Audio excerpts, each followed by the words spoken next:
First of all, I've said that the 129-page speech that Dr. Bawumia presented at that so-called lecture was full of blatant falsehood and laughable excuses.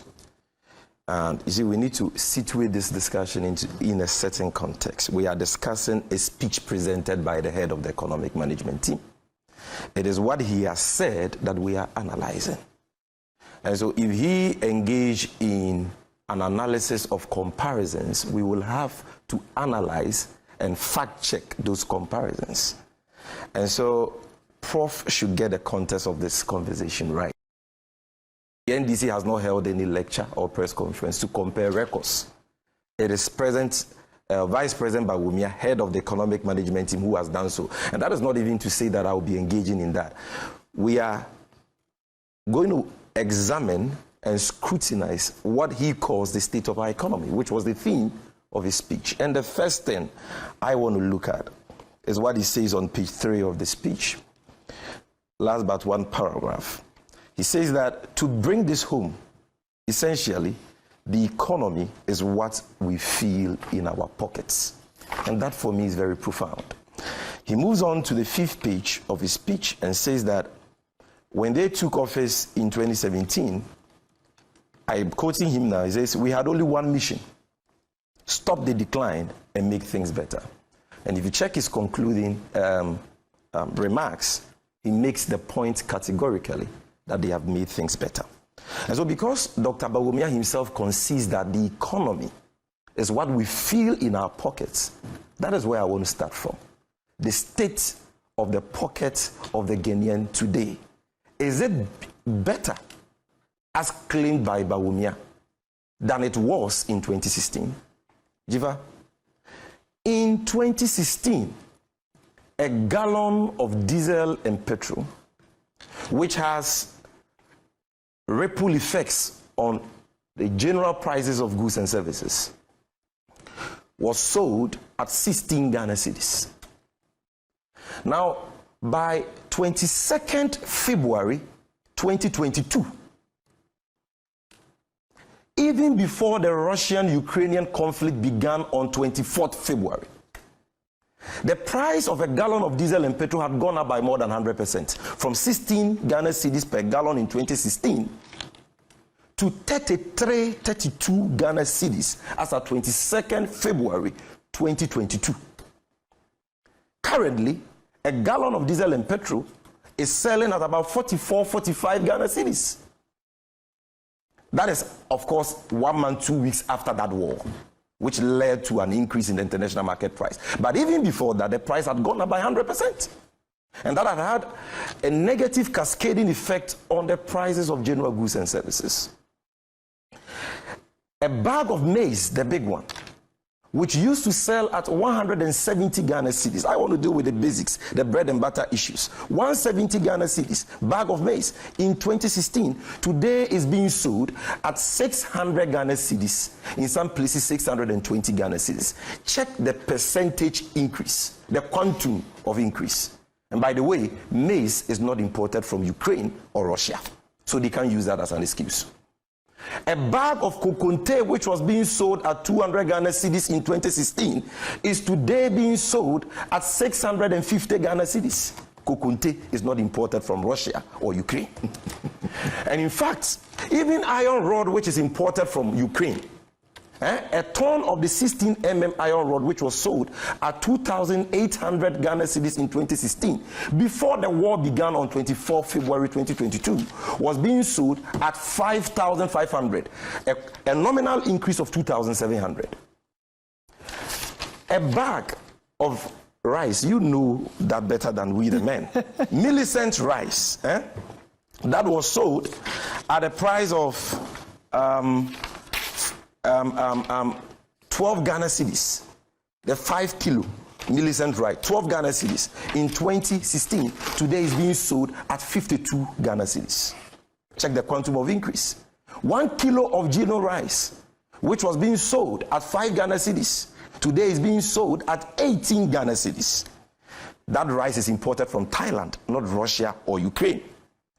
A bag of sachet of water, which was sold at 1 cedi 50 pesos in 2016, is today being sold at 8 Ghana cedis. Sachet water is produced locally in Ghana. You can't use the Russian-Ukrainian war or COVID-19 as an excuse. So look at these huge increments in the prices of the basic commodities we consume. Fuel, maize, rice, kokonte, even Garo Luka has moved from 5 cedis as of December 2016 to 12 Ghana cedis. Check.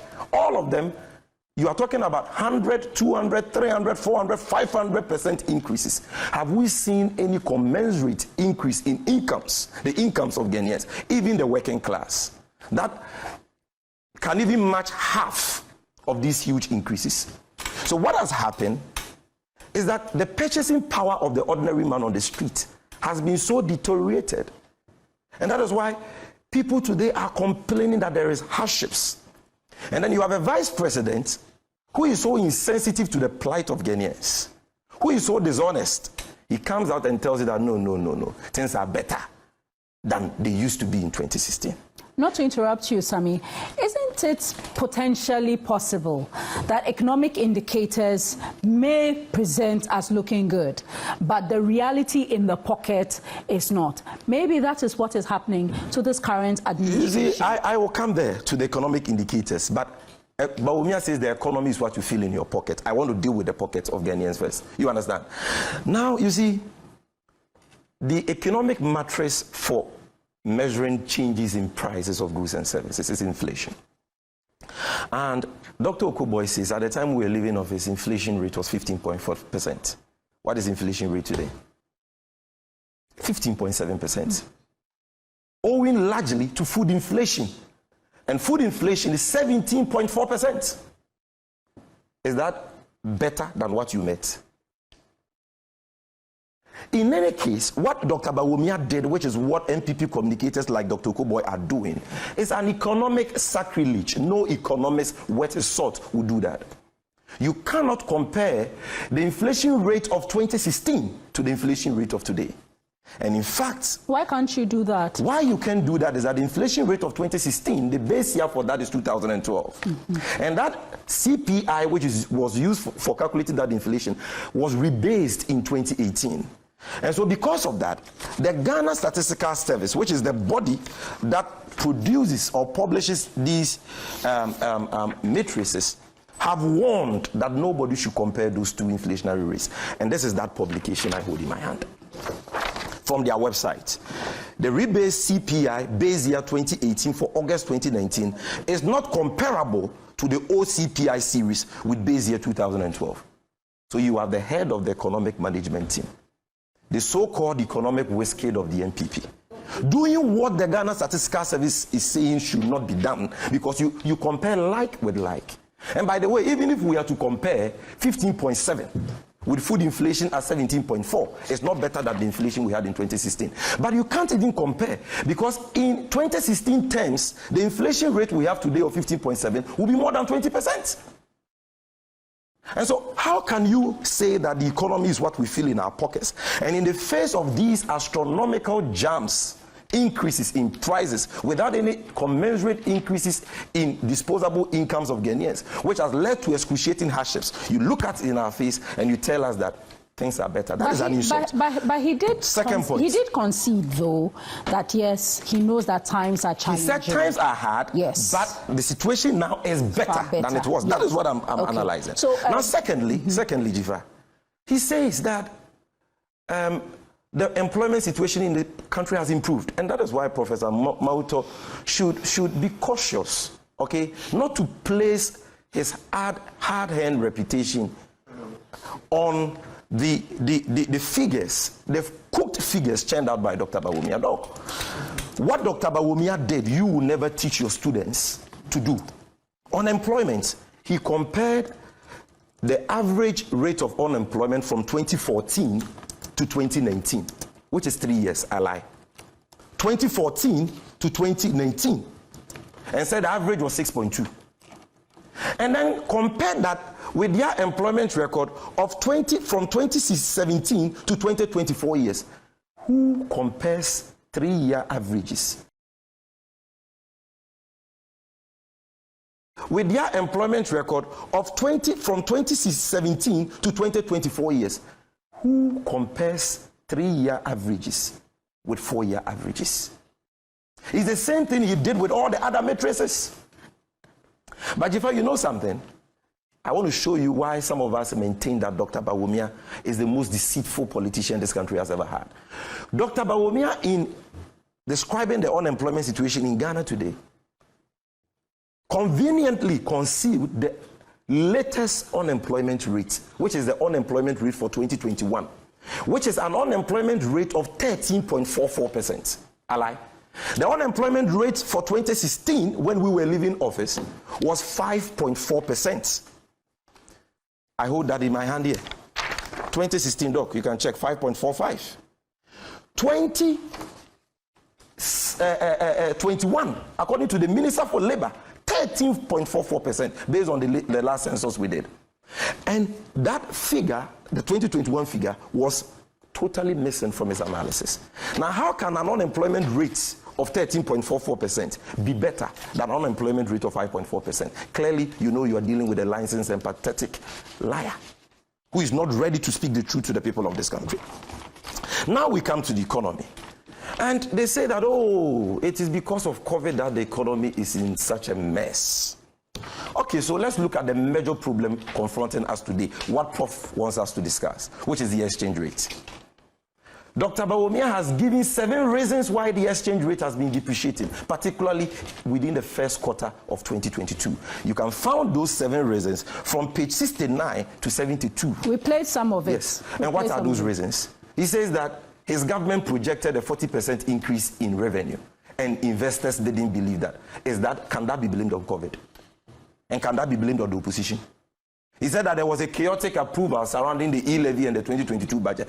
How is that blamable on COVID? None of those 7 reasons Vice President Bawumia adduced as reasons for the factors accounting for the depreciation of the cedi has to do with COVID-19, because you know why? He didn't mention only COVID-19. He didn't even mention it at all. No, so what he did point out is that there was a lack of confidence in our setup. Who caused that lack of... part of it was the rancor in Parliament, the delays in passing the e-levy. Was COVID-19 found in any of those reasons?